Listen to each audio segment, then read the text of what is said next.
আসসালামু আলাইকুম রহমতুল্লাহ। বন্ধুরা, হজরত জাফর রাদিয়াল্লাহু তাআলা আনহুর মোতার যুদ্ধের করুণ কাহিনীটি শুনুন আর বন্ধুদের কাছে লাইক দিয়ে শেয়ার করে দিন। বেশি বেশি শেয়ার করুন।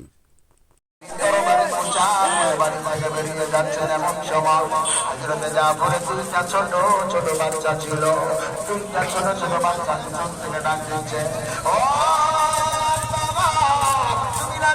ময়দানে চলে যাও, আমরা তোমার ছোট ছোট দুইটা বাচ্চা, আমরা বাড়িতে আসি, একটা বারের জন্য তুমি দেখা করলে না কেন? তুমি যুদ্ধের ময়দানে আমাদের দেখা না করে চলে যাও।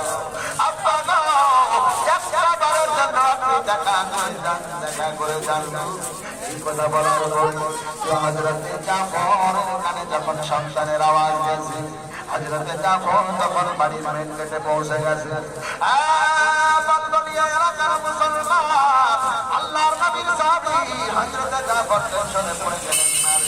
এখন যদি আমার সন্তানের দিকে আমি টাকা দিয়ে যাই, আমার সন্তানের সাথে যদি দেখা করতে যাই, তাইলে আমার অন্তরে বড় মায়া লেগে যাবে।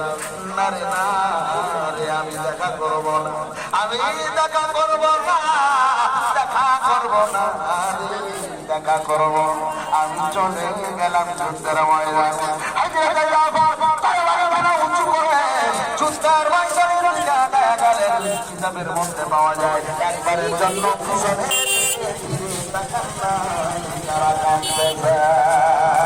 একবার চিন্তার মেরে বলা হবে না বলা।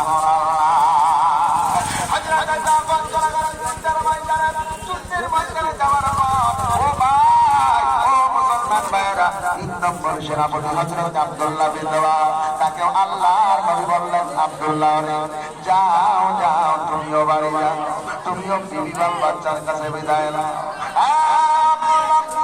আব্দুল্লাহ বিন রাওয়াহা চলে গেলেন বাড়িতে। আল্লাহর নবী মুসা নবী আমাকে যুদ্ধের জন্য সেনাপতি বানিয়েছেন, মোটার প্রান্তরে যুদ্ধের ময়দানে যুদ্ধ করতে যাবো, আমার বিদায় দাও, বিদায় দাও, আর হয়তো দেখা হবে না। এইবার বিবি বলেন, স্বামী গো, আজকে সকাল বেলায় আমাদের বিবাহ মাত্র সম্পন্ন হয়েছে, এখনো আপনি আমার শ্বাস গ্রহণ করেন নাই, আমি আপনার শ্বাস গ্রহণ করে নাই। ও স্বামী গো, এজন্য একবারের জন্য আপনি আমার রুমের মধ্যে আসেন, আপনাকে যুদ্ধে যেতে নিষেধ করবো না, আপনি একটা বারের জন্য ঘরের মধ্যে আসেন। কারণ হলো আল্লাহ তাআলা কোরআনে বলেন,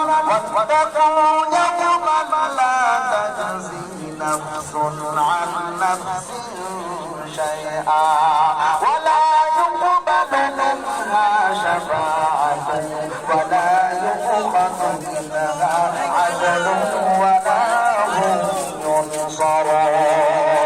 আল্লাহ কোরআনের অন্য জায়গায় বলেন, ইয়াউমা ইয়াফিরুল মারউ মিন আখিহি ওয়া উম্মিহি ওয়া আবিহি ওয়া সাহিবাতিহি ওয়া বানিহি।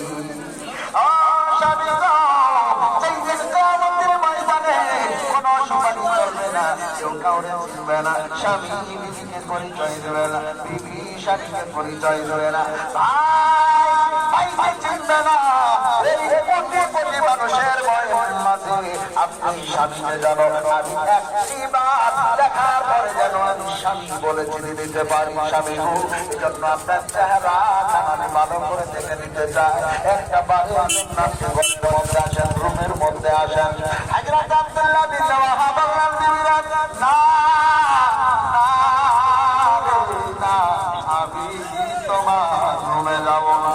কারণ হলো আমি যদি এখন তোমার রুমে যাই, তাইলে তোমার রুমে যাওয়ার পর তোমার এত সুন্দর চেহারা, এত সুন্দর চেহারা, আমার এলাকার সব চাইতে সুন্দরী নারী তুমি, তোমাকে দেখা করে আমার মন করে বড় প্রেম জানবে, আমার ভালো লাগবে না যুদ্ধের ময়দানে যেতে।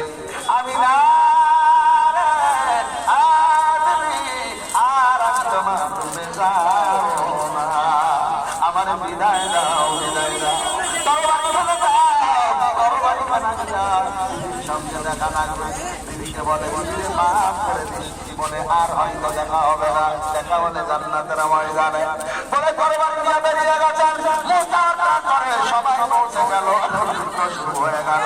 কি বলবো গো, মোটার প্রান্তরে বিশাল এক যুদ্ধ শুরু হয়ে গেল, বিশাল যুদ্ধ শুরু হয়ে গেল।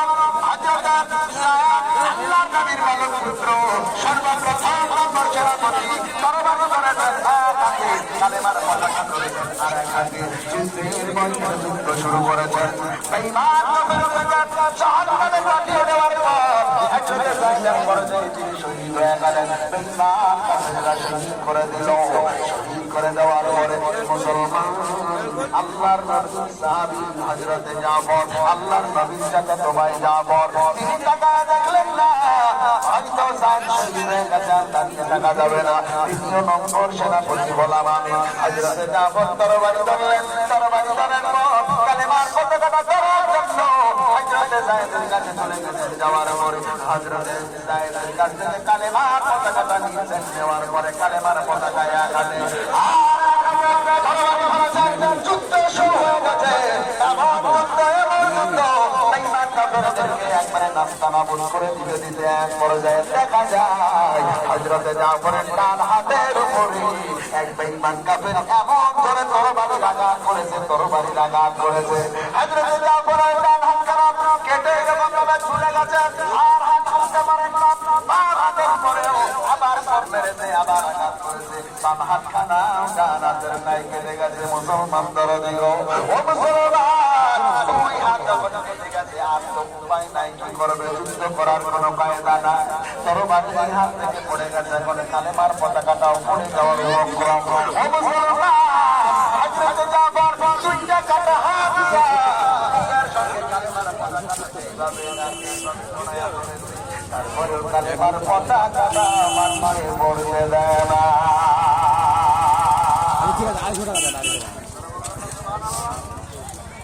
ও মুসলমান, হযরত জাফর তিনি যখন কাটা হাত দিয়া আগুনের মতো যখন কালেমার পতাকাটা ধরে আছে, ঈমান কাফেররা সহ্য করতে না পেরে হযরত জাফরকে মাটিতে ফেলে দিয়েছে। কি করা যায়, কি করা যায়? হযরত জাফর মাটিতে পড়ে গেছে। এবারে তিন নম্বর সেনাপতি হযরত আব্দুল্লাহ বিন রাওয়াহা তিনি চিন্তা করলেন, না না, করা যাবে না। আমি তিন নম্বর সেনাপতি হযরত জাফর শহীদ হয়ে গেছে, আর দেরি করা যাবে না, কালেমার পতাকা ধরা লাগবে। হযরত জাফর দৌড় ধরে, হযরত আব্দুল্লাহ বিন রাওয়াহা দৌড় ধরে চলে যাচ্ছেন। যাওয়ার পরে তিনি পৌঁছানোর আগে আগে এখনো পর্যন্ত পৌঁছান নাই। হযরত জাফর মাটিতে পড়ে আছে, তারপরেও কালেমার পতাকাটা এখনো মাটিতে পড়ে নাই। শহীদ হয়ে গেছে, তারপরেও কি ব্যাপার, কালেমার পতাকা কেন মাটিতে পড়ে নাই? টেনশনে পড়ে গেছেন আব্দুল্লাহ বিন রাওয়াহা দৌড় ধরে চলে গেছে। যাওয়ার পরে তিনি দেখতেছেন হযরত জাফর এখনো শহীদ হয় না, এখনো শহীদ হয় না। হযরত জাফর হযরত আব্দুল্লাহ বিন রাওয়াহা কাছে গিয়া দেখেন কালেমার পতাকাটা এখনো পর্যন্ত হযরত জাফর ধরে আছে। ধরে রাখার ধরনটা কেমন ছিল? ও মুসলমান, হযরত আব্দুল্লাহ বিন রাওয়াহা তিনি বলতেছেন, আমি পৌঁছালাম, পৌঁছানোর পরে দেখলাম হযরত জাফর তিনি মাটিতে পড়ে আছেন ঠিকই, কিন্তু উপরের আর কালেমার পতাকাটা এখনো পর্যন্ত কামড়ায়া উঁচু করে ধরে রেখেছি, তারপরেও কালেমার পতাকাটা মাটিতে পড়ে দেবে না।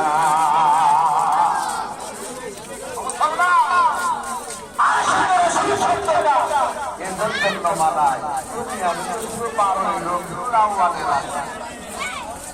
আপনাদের এলাকায়